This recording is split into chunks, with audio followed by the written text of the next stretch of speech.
So this is for Virgo Sun, Moon, and Ascendant. And if you have a whole lot of aspects in your chart, you want to listen up. For Virgo. Oh, Virgo. This is for October, right? Well, it's not easy. It's not going to be the super easy month. Sorry. It's not going to be. You got a lot of good things going on for you if you pay attention, though. I think it's very important that you look inward in this moment and you really focus on yourself and what you're bringing to the table. If you're shortchanging anybody or yourself right now, I promise you that it's definitely something that you need to work on. You're going to want to be a part of the greater good, and sometimes you're going to need to run away and do your own thing. When it comes to this Magician in reverse, especially with all these other major arcana cards that you have in reverse, I'm sorry to say. Well, that just really means that the Virgo's having a hard time picking up the lessons. Well, and that's what I was going to say. Yeah. Remember, when you have a lot of reverse cards, a lot of the time something I like to mention is the one thing that's really standing in your way of your goals is you.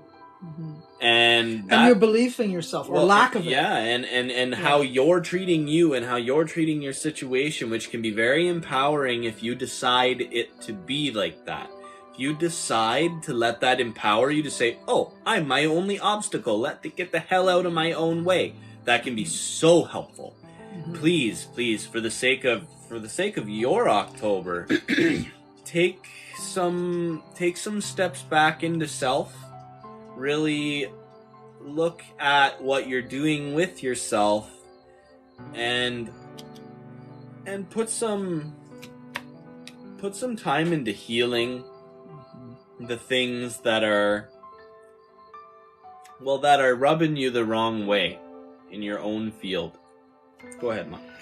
Well, I see the Magician in reverse, Three of Swords, Emperor, Justice. I mean, the first thing it shows me is maybe the Virgo's not feeling the love.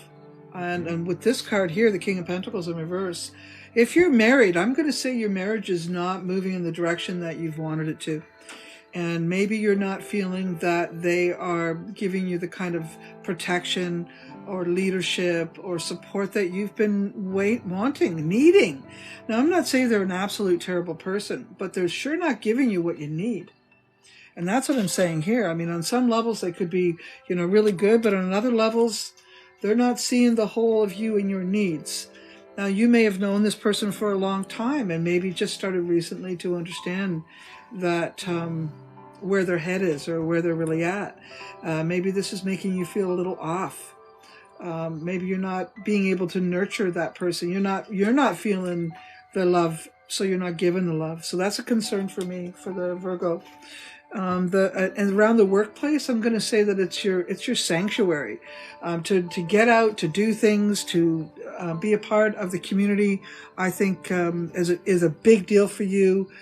You may not see yourself as great as I see you, Virgo, but I'll tell you this: think about how good you feel most of the time when you go to work or when you do something that brings you income.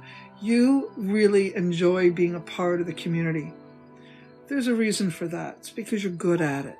Okay? So get out more, do more, be involved, recognize your value and your worth. And I think that you'll enjoy October a little better. Now, if you are having those relationship issues that I'm speaking about, maybe they're on the sly. Maybe you don't say exactly everything you're feeling about it. Maybe you've kind of been putting up with it for a while.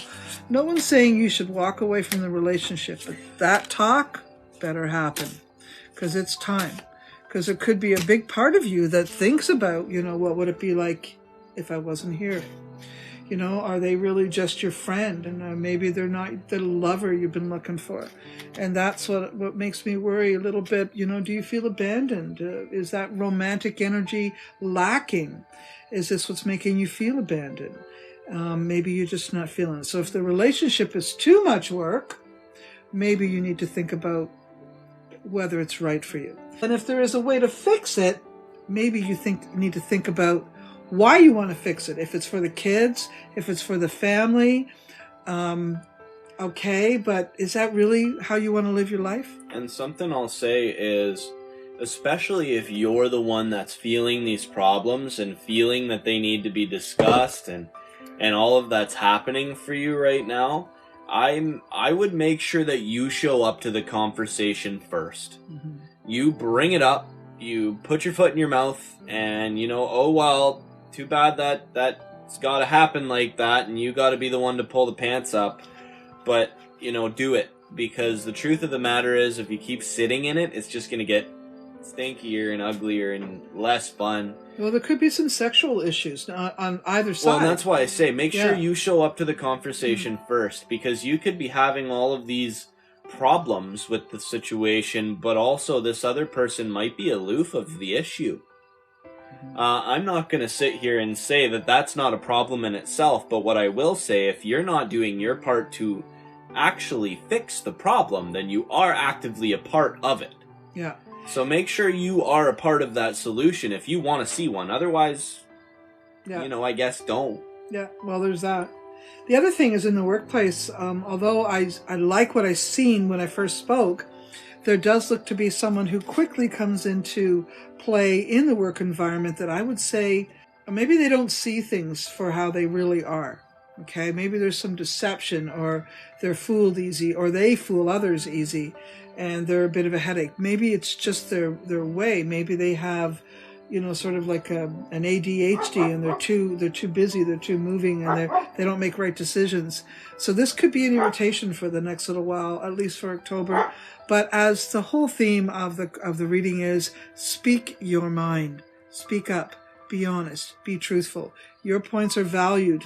You are valued. Okay, and all of the things that are going on under the surface with you need to be brought to the surface.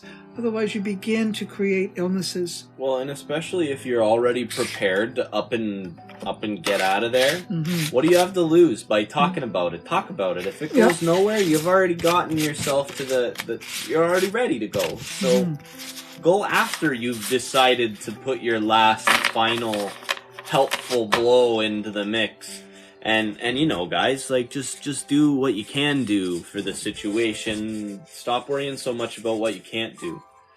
And the last thing, it did show me that maybe about in an educational facility,